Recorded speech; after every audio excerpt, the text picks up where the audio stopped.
Hello beautiful souls, good morning. আশা করি তোমরা সকলে খুব ভালো আছো, আমিও ভালো আছি।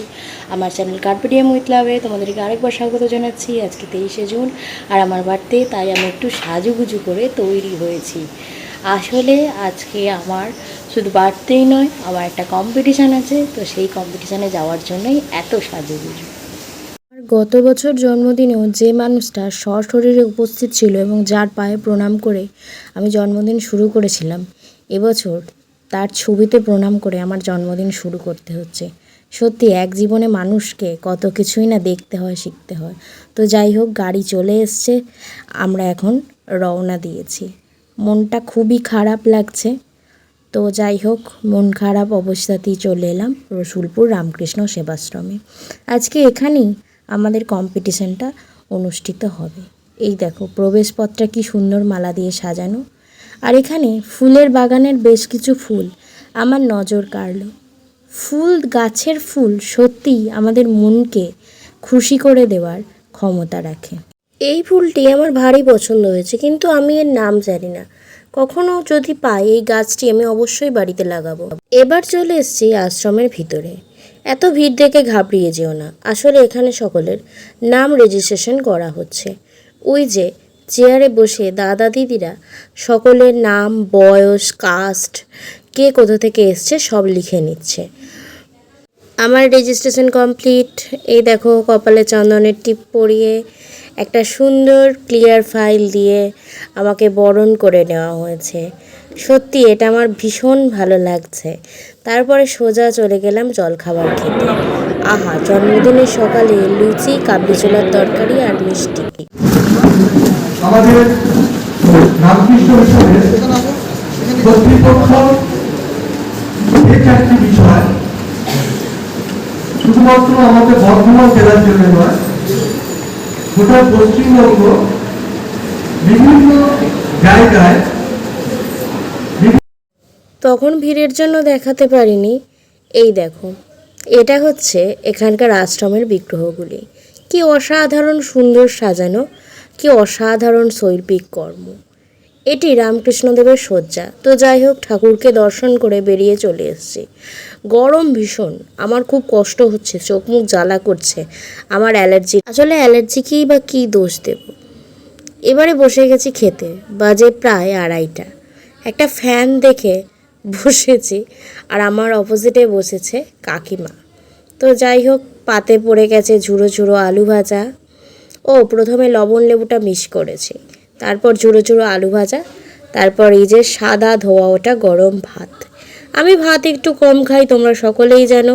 তারপর ভেজ ডাল, তারপর মাছের মাথা দিয়ে ছ্যাঁচড়াটা অসাধারণ বানিয়েছিল।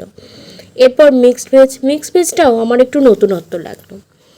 এরপর মাছের কালিয়া, একটা খুব সুন্দর মাছ দিয়েছে, বেশি কাঁটা বাছতে হবে না। তারপর চাটনি। খাওয়া দাওয়া শেষ করে হাত ধুতে গিয়ে এই বন্ধুর সাথে দেখা হলো। ইনি চিটপটাং হয়ে এই গরমে রাস্তার মধ্যে শুয়ে আছেন, দেখে বেশ অবাকই হলাম। জাস্ট কিছুক্ষণ হলো বাড়ি পৌঁছেছি, ঘড়িতে অলমোস্ট 4:30 বেজে গেছে। সেই কোন সকালে গিয়েছিলাম 8টার সময়। ভীষণ টায়ার্ড, সত্যি বলতে কি আসার সময় আর ভিডিও করার ইচ্ছেও ছিল না। তারপর খাওয়া দাওয়ার পর জাস্ট ওয়েট করছিলাম পুরস্কার বিতরণী। তো পুরস্কার বিতরণীটা হওয়ার পরই দৌড় মেরেছি। আর এছাড়া আমার ফোনেও চার্জ ছিল না, পুরো 2% চার্জ হয়ে গিয়েছিলো। বাড়ি এলাম, এরোপ্লেন মোডে ফোনটাকে রেখে একটু চার্জ দিলাম, তারপরে তোমাদের সাথে কথা বলছি। তারাও আমার প্রাইজটাকে একবার তোমাদের সামনে দেখিয়ে নিই। এই যে কবিতায় স্থান অধিকার করার জন্য আমি এই সুন্দর পুরস্কারটি পেয়েছি। কী স্থান বলবো না, কারণ ওখানে একটি খুব সুন্দর কথা শুনলাম যে আমরা সকলে ঠাকুমা স্বামীজির কাজ করতে নেমেছি, সেখানে যদি আমরা কম্পিটিশান বা প্রতিযোগিতা করি তাহলে কোথাও গিয়ে নিজেরাই যেন নিজের থেকে অনেকটা পিছিয়ে যায়। কথাটি আমার ভীষণ ভালো লেগেছে। তো আজকে জন্মদিনের সারাদিন এত সুন্দর একটা জায়গায় এতজন গুণী মানুষের সংস্পর্শে আসতে পেরেছি, তার জন্য ঠাকুরমা স্বামীজিকে ধন্যবাদ। তো যাই হোক, তবে আজকে টায়ার্ড হলে চলবে না। আজকে আমার জন্মদিন, বিকালে আমার বন্ধুরা আসছে, একটা বেশ খাওয়া দাওয়া গল্প হবে, তোমরাও সাথে থেকো প্লিজ। বিকাল নয়, এখন ঘড়িতে বাজে সন্ধে 6:45। আমরা সকলে চলে এসেছি আমার বাড়ির কাছাকাছি একটা ফাস্টফুডের দোকানে। এখানেই আমার জন্মদিন উদযাপন হবে। স্টার্ট করলাম।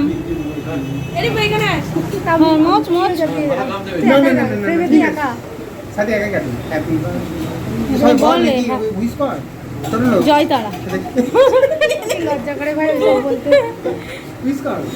লজ্জা করি। হ্যাপি বার্থডে, সাথে প্রত্যেক বছর জন্মদিন হোক, আমরা প্রত্যেক বছর খাবো। সবাই খাই একটুখানি। হাসি মজায় গল্পে গসিপে শুরু হয়েছে আমার জন্মদিন পালন আর একটু অল্প স্বল্প খাওয়া দাওয়া। আজকে আমার বার্থডে বলে কথা, আমার বন্ধুদেরকে একটু ট্রিট দেবো না, ওরা আমাকে নিয়ে একটু মজা করবে না, তাই হয় কি? দেখো আমার জন্মদিনের কিছু সুন্দর মুহূর্ত। এই যে আমার সব বন্ধুরা আজকে ফ্রেম বন্দি। Next day, the next day, hello guys, গতকাল বাড়িতে ছিলাম না, তাই সকাল সকাল মাম্মামের তলব পড়েছে। উনি ওনার মতো করে আমার একটু জন্মদিন উদযাপন করবেন। এই যে তাই চলে এসেছি স্কুলে, এখন তো মর্নিং স্কুল চলছে। এই যে ওনার দেওয়া একটা সুন্দর উপহার, ভৈরবদাকে অনেক দিন পর দেখলাম। যাই হোক, স্কুল থেকে বাড়ি ফিরে এসে আজকে রুষাকে একটু সকাল সকাল ছেড়ে দিলাম। কালকে বেচারি সারাদিন খাঁচায় বন্দি ছিল, তার কারণ আমি বাড়িতে ছিলাম না। ও এখন ওর খেলনা নিয়ে খেলছে আর আমার বিছানা ধ্বংস করছে। আমি খুব চেষ্টা করছি ও যাতে বিছানার চাদর না কাটে। এসব করতে করতেই বেজে গেছে বেলা 1টা। দিদাকে বারণ করেছিলাম, তা সত্ত্বেও দিদা এবারে জন্মদিনে আমার জন্য পায়েস আর মিষ্টির ব্যবস্থা করেছে। যাই হোক, একটু ফটো সেশন করে নিলাম।